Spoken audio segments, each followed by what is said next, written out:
তো আজকে আমরা একটা দেশ নিয়ে কথা বলবো, যে দেশটা আমাদের সবার অনেক প্রিয়, যে দেশের ব্যাপারে আমরা মসজিদে দোয়া করি, যে এক হাতে দোয়া করি যে এই দেশকে আল্লাহ ধ্বংস করে দেন, আরেক হাতে দোয়া করি এই দেশের ভিসা আমাদেরকে দিয়ে দেন।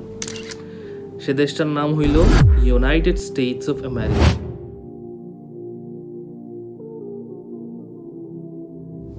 আউযুবিল্লাহি মিনাশ শাইতানির রাজিম, বিসমিল্লাহির রহমানির রহিম। আসসালামু আলাইকুম সবাইকে, আশা করি সবাই ভালো আছেন। অনেকদিন পর আপনাদের সাথে দেখা। বেসিক্যালি আজকে আবারও চলে আসলাম একটা পার্টিকুলার কন্টেন্ট, পার্টিকুলার জিনিস নিয়ে আপনাদের সাথে আমার পয়েন্ট অফ ভিউ শেয়ার করতে, যে জিনিসটা আমার মনে হয় খুব জরুরি এবং এটা আমাদের খুবই ভালোভাবে আমলে নেওয়া উচিত। সো আজকে আমরা একটা দেশ নিয়ে কথা বলবো, যে দেশটা আমাদের সবার অনেক প্রিয়। সে দেশটার নাম হইল ইউনাইটেড স্টেটস অফ আমেরিকা। যে দেশের ব্যাপারে আমরা মসজিদে দোয়া করি, যে এক হাতে দোয়া করি যে এই দেশকে আল্লাহ ধ্বংস করে দেন, আরেক হাতে দোয়া করি এই দেশের ভিসা আমাদেরকে দিয়ে দেন। এইভাবে আমরা যুক্তরাষ্ট্রকে দেখি, খারাপ কিছু না, তারা শাসন করে, এই কারণেই আমরা তাদের কাছে ওখানে যাইতে চাই।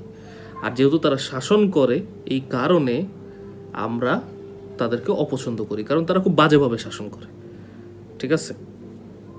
সো আপনাদের কি মনে হয় আমি জানি না, বাট রিসেন্টলি যেসব ট্রেন্ডস আমি দেখতেছি সেই হিসাবে আমার কাছে ব্যক্তিগতভাবে মনে হয়, এবং আমি অনেক বড় বড় হিস্টোরিয়ান আছে, পলিটিক্যাল থিওরিস্ট আছে, তাদের কথাবার্তা শুনে, নম চমস্কি টাইপের লোকজন আছে যারা কিনা এই কথা ব্যাপারে বিভিন্নভাবে বলছেন এইসব কথা, যে ইউনাইটেড স্টেটস অফ আমেরিকার যে একটা শাসন আমল চলতেছে, একটা এম্পায়ার চলতেছে, তারা কিন্তু বেসিক্যালি একটা এম্পায়ার।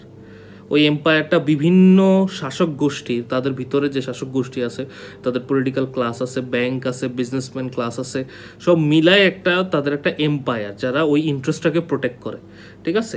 হ্যাঁ, ওই এম্পায়ারের পার্ট হইলে আপনি ভ্যালুয়েবল হবেন, কিন্তু ওই এম্পায়ারের বিরুদ্ধে গেলে তারা আপনাকে সম্মান দিবে না, তারা আপনাকে ডাইরেক্টলি মেরে ফেলবে। এবং তাদের মেরার ইতিহাসে এম্পায়াররা নিজেদের শাসন আমল বাঁচানোর জন্য বিভিন্ন সময় মানুষদেরকে মারে নাই তা না, কিন্তু আমেরিকা যেটা করে সেটা ব্রিটিশরাও করছে, সেটা হইলো তারা যে কালেকটিভ পানিশমেন্টের একটা প্রসেস করে, সেটা হইলো একজনকে মারতে হলে সবাইকে মেরে ফেলো এবং একটা জাতিকে ডাইরেক্ট পানিশ করে দাও। ঠিক আছে? জাস্ট বিকজ তোমার সন্দেহ হয় ওখানে টেরোরিস্ট আছে, ওই জায়গায় সবাইকে মেরে ফেলো।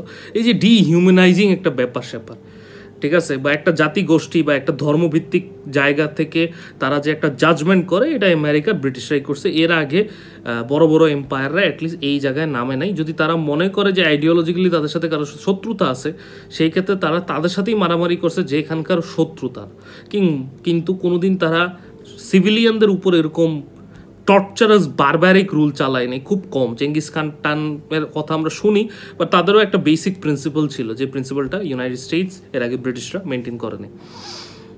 আমার কাছে মনে হয় যা হচ্ছে সামনে, ইউএসের এম্পায়ার যেটা, সেটা ধ্বংস হয়ে যাবে খুব শিগগিরই, আল্লাহ যদি চায়। আমি দেখতে পাচ্ছি ইউনাইটেড স্টেটসের যে এম্পায়ার আছে সেটা শেষ হয়ে যেতেছে। প্রত্যেকটা এম্পায়ারের একটা সাইকেল আছে, ঠিক আছে? তো একটা সাইকেল অনুসারে এম্পায়াররা উপর নিচ হয়। ঠিক আছে? তো ইবনে খালদুন, দ্য গ্রেট ইবনে খালদুন, তার মুকাদ্দিমা বইতে একটা কথা বলেছেন। সেই কথাটা হলো এম্পায়াররা 4টা স্টেজে বড় হয়। ফার্স্ট স্টেজে তারা কি করে? ফার্স্ট স্টেজে তারা যায়, তারা তারা যুদ্ধ করে জায়গা দখল করে। সো ইউনাইটেড স্টেটসও ওইটা করছে। আমরা 1700-1800 সালের কাহিনী যারা জানি, তাদের নিজেদের সিভিল ওয়ার তারা ওইটাকে শেষ করছে। তারপর নিজেদের ভিতরে আগে ক্ষমতা ঠিকমতো ফর্ম করছে, দেন ওয়ার্ল্ড ওয়াইড আস্তে আস্তে এক্সপ্যান্ড করা শুরু করছে, এবং ওয়ার্ল্ড ওয়ার 2 এর পরে তারা এই চান্স পেয়ে গেছে ভালোভাবে। তারা 100 বছর নিজেদের পিছনে কিন্তু ভালো ইনভেস্ট করছে, এটা তাদেরকে সম্মান দিতে হবে। এরপরে সেকেন্ড স্টেজ যে কোনো এম্পায়ার কী করে? ওই ক্ষমতাটা ফরমেশন করে, যেটা আমি অলরেডি বলে ফেললাম। থার্ড কী করে? তারা এক্সপ্যানশনে যায়। তারা এক্সপ্যানশনে যায়, তারা বড় লোক হওয়া শুরু করে, তারা স্পয়েলস পায়, রিচেস পায়, অনেক কিছু পায়, এবং মানুষ অনেক খুশি থাকে। ঠিক আছে? তারপরে ক্ষমতা আস্তে আস্তে করে বার্স্ট করা শুরু করে বাবল হিসাবে। কেমনে বাবল হিসাবে বার্স্ট করা শুরু করে? এখানে কিছু ইকোনমিক ট্রেন্ড আছে, ইনশাল্লাহ আমরা সামনে কোনোদিন আপনাদের যদি পছন্দ হয় তাহলে অবশ্যই কমেন্ট করবেন, এবং কমেন্ট করলে আমরা বুঝতে পারবো যে হয়তো এই টপিক নিয়ে আরও কন্টেন্ট বানানো উচিত। সো সেই ক্ষেত্রে তখন আমরা বলবো যে কিভাবে এই ইকোনমিক ট্রেন্ডটা ফ্লারিশ করে। ইনশাআল্লাহ আমরা এটা নিয়েও পুরো ডিটেইলড একটা অ্যানালাইসিস করতে পারবো যে কিভাবে একটা এম্পায়ারের ইকোনমিক গ্রোথ হয়, দেন একটা ইকোনমিক বাবল হয়, বাবল করে ইকোনমিক ফেটে যায়। ঠিক আছে, তখন তারা কী ধরনের পলিসি করে, ওই তখন ইকোনমিক পলিসি দেখলে আপনি বুঝবেন আচ্ছা ডোনাল্ড ট্রাম্প বলে ট্যারিফের পলিসি না, এখানে ট্যারিফের পলিসিটা আমেরিকার ডিপ স্টেট থেকে অ্যাপ্রুভড, আমেরিকান ডিপ স্টেট এটাকে অ্যাপ্রুভ করে তারা এটা করতেছে এবং এটা করতে তারা বাধ্য, একটা টাইমে তারা এটা করতো।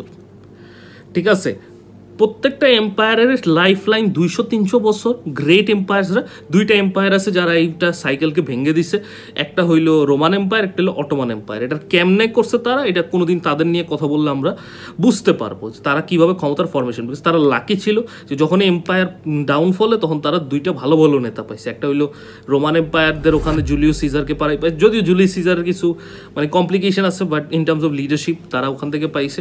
দেন এই পাশে এসে কাকে পাইছে, টাকা পাইছে সুলতান মেহমেদ দ্য ফার্স্টকে, সেকেন্ড না কিন্তু, যে কিনা ফাতে সে না, ফার্স্টকে। ফার্স্ট কীভাবে সংগঠন করছে, তারপরে সুলতান মেহমেদ পর্যন্ত, সুলতান সোলেমান পর্যন্ত, তারপরে সুলতান সোলেমান পর্যন্ত অটোমান এম্পায়ার এত শক্ত হয়ে গেছে যে তারা আরও 300 বছর টিকে গেছে in spite of being so corrupt.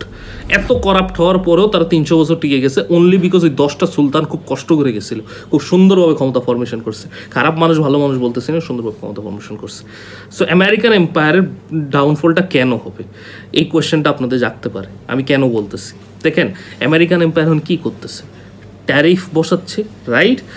Secondary কী করতেছে, কিছু জায়গায় ওয়ার ফান্ড করতেছে, আর কিছু জায়গায় কী করতেছে, কিছু জায়গায় পিস ডিল করতেছে। দুইটা খুব কন্ট্রাডিক্টরি, কিন্তু তারা কিন্তু তিনটাই করতেছে। যে ভেনেজুয়েলাতে কন্টিনিউসলি বম্বিং করতেছে, আবার 7-8 জায়গায় সো কল যুদ্ধ থামাইতেছে। এই যুদ্ধগুলো তারা লাগাইছে, এখন তারা থামাইতেছে। দুইটা জিনিস করতেছে, এক তারা পাওয়ার মেনটেন করতেছে যেটা তারা সবসময় করে, আরেকটা জিনিস তারা করতেছে সেটা কি, তারা প্রোটেকশনিজমে যাইতেছে। কীভাবে প্রোটেকশনিজমে যাইতেছে, সবসময় এম্পায়াররা যখন বড় হয় তারা এক্সপ্যানশনে যায়, আর যখনই তারা শেষের দিকে আসে তারা ছোট করে ফেলে, নিজেদেরকে সংকীর্ণ করে ফেলে। আমেরিকা ওইটাই করতেছে। ট্যারিফ মানে কি, ট্যারিফ মানে আমি চাই না আমার প্রোডাক্ট বাইরে যাক, আমি চাই আমি কোনো কিছু এক্সপোর্ট না করি, আমি চাই আমারটা আমার এখানে থাকুক। এটা কিন্তু খুবই প্রোটেকশনিস্ট পলিসি। এরা কোনোদিন বড় এম্পায়ার হইতে পারে না, চায়না কেন কোনোদিন বড় লিমিট হতে পারে না চেঙ্গিস খানের পরে, এটার one of the main reasons এইটা। এনিওয়েজ ইউএসএ এখন এটা করতেছে, কারণ ইউএসএ বুঝতে পারছে যে তাদের যে ইকোনমিক বাবলটা ওইটা বার্স্ট হইতেছে, এই কারণে তাদের মানুষ এখন খুশি নেই। যেহেতু তাদের মানুষ এখন খুশি নেই, তারা এটা বারবার করতেছে। তারা এখন প্রোটেকশনিস্ট। এটা সব এম্পায়ারই করে, রোমান এম্পায়ারও করছে, অটোমান এম্পায়ারও করছে, ব্রিটিশ এম্পায়ারও করছে। তাদের ওখানে সংকীর্ণ করে, তারা প্রথমে সংকীর্ণ করে তারা মনে করে আচ্ছা বাঁচাই ফেলি, নিজের জনগণকে বাঁচাই ফেলি। আসলে তারা নিজের জনগণকে বাড়ায় ফেলে না, তাদের ক্ষমতার পরিসর বাড়ায় ফেলে। তারা আস্তে আস্তে ট্রাস্ট লুজ করতেছে। সবসময় তাদের যে ট্রাস্ট ছিল তা না তাদের প্রতি মানুষের, কিন্তু অ্যাটলিস্ট বেসিক অ্যামাউন্টটা ছিল যে ইউএনআইডের স্টেজ বলছে আচ্ছা ঠিক আছে মেনে নিলাম, কিন্তু এখন তারা বেসিক ট্রাস্ট লুজ করতেছে। তারপরে আর তারা কি করতেছে, তারা শুধু বেসিক ট্রাস্ট লুজ করতেছে না, তারা আরও অনেক কিছু লুজ করতেছে। তাদের কারেন্সি যেটা দিয়ে তারা ডমিনেট করে, ওটা কিন্তু এখন আর বেশি দিন থাকবে না। আগেন ওই ইকোনমিক বাবেলের কথা বললে ওইটা নিয়ে আপনারা বুঝতে পারবেন ইনশাল্লাহ, কিন্তু এখানে তারা এটা থাকবে না। সো তারা ওই জায়গা থেকে বের হয়ে আসতেছে, তারা বুঝে শুনেই এটা করতেছে, কারণ তারা জানে। অ্যান্ড দেন তারা এখন প্রচুর পরিমাণে টাকা ছাপাবে। ঠিক আছে, তাদের ট্রেজারি বন্ডের ডিমান্ড কমে যাবে। কেন ডিমান্ড কমে যাবে ট্রেজারি বন্ডের? কারণ তারা যে পরিমাণ ওয়ার ফান্ড করতেছে, ওয়ার ফান্ড করতে করতে তাদের মিলিটারি ইকুইপমেন্ট বাড়বে, কিন্তু তারা কিন্তু করতে পারবে না। এবং তারা মিলিটারি ইকুইপমেন্ট আবার বিক্রিও করতেছে, বিকজ তারা জানে একটা টেন্ডেন্সি আসতেছে, একটা যুদ্ধ সামনে বড়সড় হবে।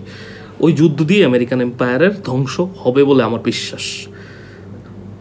আমেরিকান এম্পায়ার কিন্তু প্রোটেকশনিস্ট পলিসিতে যাচ্ছে।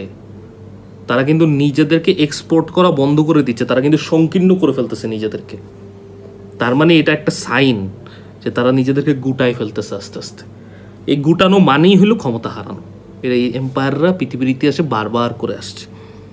সামনে এটা নিয়ে আরও কথা বলবো ইনশাল্লাহ, যদি আপনারা ইন্টারেস্টেড থাকেন। বাট টপিকটা খুবই ইন্টারেস্টিং, আমি আর্জ করবো সবাইকে স্টাডি করতে।